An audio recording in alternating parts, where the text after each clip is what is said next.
गिबि गिबियावनो आंनि एसपि बड' निउस चेनेलनि जानानै आंनि गोसो गोरबोनि अननाय आरो सिबिनायखौ नोंथांनो फिन जासि हरफिननानै दिनैनि रादाबखौ फरायनो आं आखायाव लाबाय। आसा खालामो आंनि रादाब फरायनायखौ नोंथाङा जोबजासिम खोनासंगोन। दिनैनि रादाबखौ फरायदों आं मुस्रि फैमाल नार्जारी। बावैसो साननि सिगाङाव आसामनि बिजेपिनि बारग' आफादगिरि रन्जित दास बिथाङा बुङोदि गोसो जायोब्ला दिनैनो खायदा खुयदा खालामनानै सानैसो एमसिएलएफोरखौ लानानै फैयोब्लानो बिजेपियाव सरकार दानो हायो होननाबो गावनि आंगो लोगो इउपिपिएल राजखान्थि हान्जाखौ बुङो। लोगोसे बिथाङा बे बाथ्राखौ गले गले समाजारि बिजोङाव बुंबोबाय थानायनिफ्राय जोंनि बर'नि राजखान्थि दैदेनगिरि बिथांमोनजों लोगोसे हारिजों सोमोन्दो गोनां दल संगठन बिथांमोनाबो मानोना बिजेपि राजखान्थि हान्जाया जिहेतु सिरि सिरि आसामनि 6 सिडिउलजों सालायजानाय काउन्सिलफोरखौ जेरैबायदि गावसोरनि आथिं सिङाव प्राय लांजोबबाय, थिग बेबायदिनो जोंनि रोजा रोजा बिर जोहोलाव जोहोलावजोफोरनि थैजों दाजानाय लोगोसे गोबां बर' आइजोफोरनि जिनाहारनि गोथां जारिमिनजों सोमोन्दो गोनां आरो गोबां आइजोफोरानो गावनि असे गोरबोनि फिसायखौ खोमानानै गोजा खाफालनि सिन्दुरखौ गारनायनि उनावसो बिनिमय हिसाबै मोननाय बिएसि बिटिसि आरो दिनैनि बे बिटिआरखौ नाथाय सोलोयै बोलै गावसोरनि आथिं सिङाव लाना थांनो थाखाय ब्रिटिशफोरा जेरैबायदि भारतनि मानसिफोरखौ बाहायनानैनो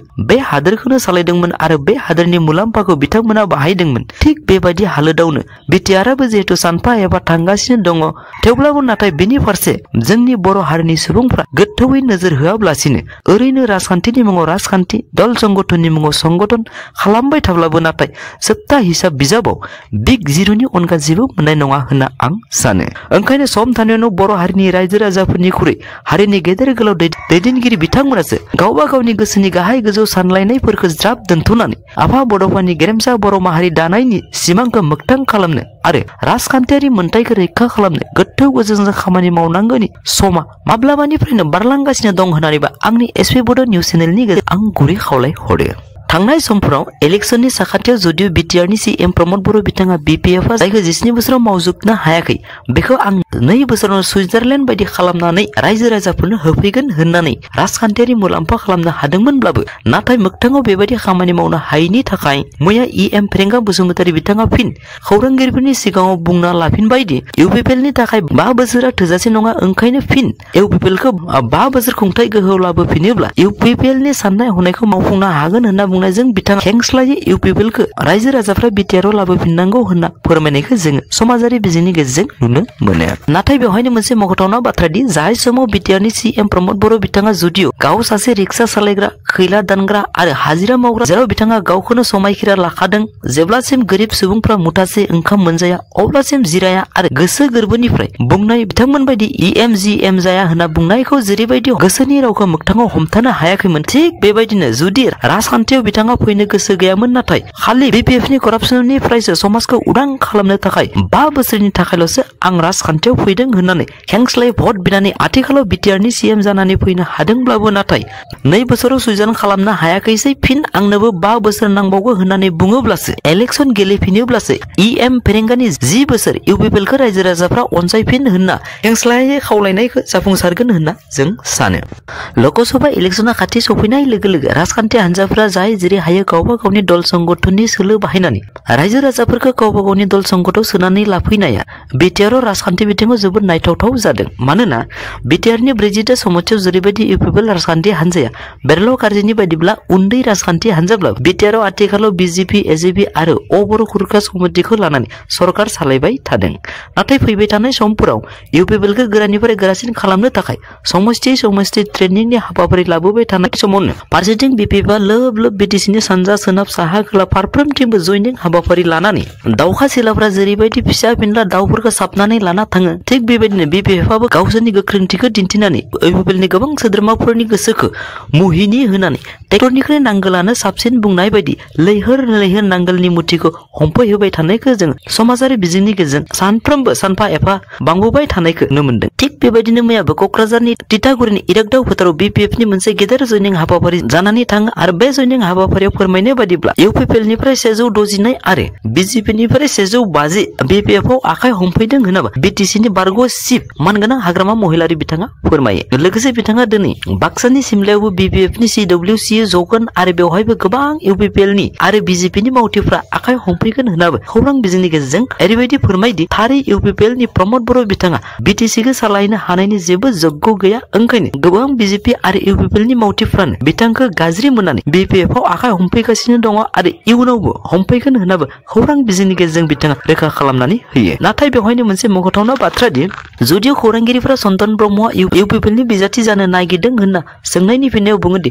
सोर चन्दन ब्रह्म बेफोरनि सोंलुखौ आंखौ खालामनो नाङा होनना सुंथाबै सोंनायनि फिननायखौ होनानै दोननायखौ जोङो खौरां बिजोंनि गेजेरजों नुनो मोनो। थारै आफा इसोरनि गोहो साननाय हनायखौ रावबो हमदांस' हाया आरो रावबो सानस' हाया। जेरै बिथाङा जायखौ थांनानै था होननानै बुङोब्ला बिथांखौ मानसिनि आखाइजों बानायनाय बयनिख्रुइ गोहोग्रासिन बमाजोंबो फोथैनो हाया आरो जायखौ गावलांनो गोसो जागोन बिथांखौ कारेन्टनि फेन्सिं लागायलायनानै दोनब्लाबो रैखा खालामनो हाया। थिग बेबायदिनो मैया बेंटलनि सुग्रीब बर' मुंनि सासे गोथार गोसोजों बारग' एनडिएफबि बिथाङा डायबिटिस बेरामजों नाख्रेबजानानै अराय समनि थाखाय गावनि बिसि फिसाज्ला आरो फिसाजो गासैखौबो गारनानै बे मुलुगखौ नागारलाङो होनना सुलुङाव फोरमायो। लोगोसे सुलुङाव फोरमायनाय बायदिब्ला बिथाङा जिहेतु 1997 मायथाइयावनो एनडिएफबि आव हाबनानै गोथार गोसोजों हारिखौ बावसोमबोदोंमोन आरो आथिखालाव बिथाङा इउनाइटेड फराम एक्स एनडिएफबिनि बुंथिगिरि बिबानावबो दङमोन। ओंखायनो इउनाइटेड फराम एनडिएफबिनि दैदेनगिरि बिथांमोनाबो बिथांनि नखराव फैनानै गोथौयै दुखु मोननायखौ फोरमायो। लोगोसे बिथांनि बिसि गथ' गथायफ्रा दुखु जारलायाव गोग्लैनायखौ